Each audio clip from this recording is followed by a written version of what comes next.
জয়নিতাই। আজকে আমরা সরাসরি চলে এসেছি আমাদের বাঁকুড়া জেলার দুটি বিখ্যাত পাহাড় শুশুনিয়া এবং বিহারীনাথ। তা আমাদের সামনেই যে পাহাড়টি রয়েছে সেটি হচ্ছে বিহারীনাথ। আর এখন আমরা রয়েছি এই বিহারীনাথের মধ্যেই, বিহারীনাথ ইকো ট্যুরিজম। খুব সুন্দর একটি জায়গা, প্রাকৃতিক পরিবেশ খুব মনোমুগ্ধকর, তার সঙ্গে খুব ভালোভাবে গড়ে উঠেছে এই রিসর্টটি। দেখতেই পাচ্ছেন খুব সুন্দর চারিদিকটা। এই দিকটা আসার বাইরে থেকে এলে ওখানে পার্কিং করে এখানে আসতে হয়। খুব সুন্দর। আর এইখানে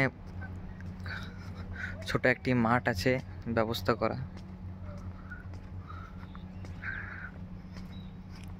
খুব সুন্দরভাবে করা হয়েছে ইকো ট্যুরিজমটি।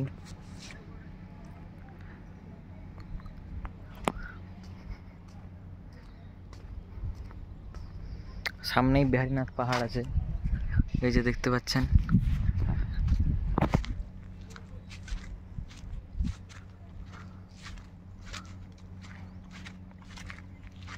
চারিদিক খুব সুন্দর সুসজ্জিত। দেখুন বিহারীনাথ পাহাড়টা।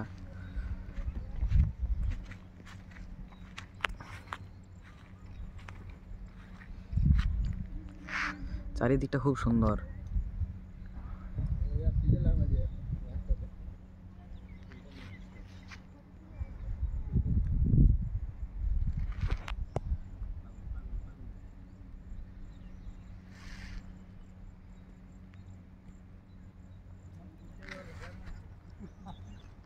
এখানে এলে খুব ভালো লাগবে। আর এই সময়টা বর্ষার সময়, তাই মাঝে মাঝে বৃষ্টিও পড়ে, তখন আরও পাহাড়টা আরও সুন্দর লাগে দেখতে।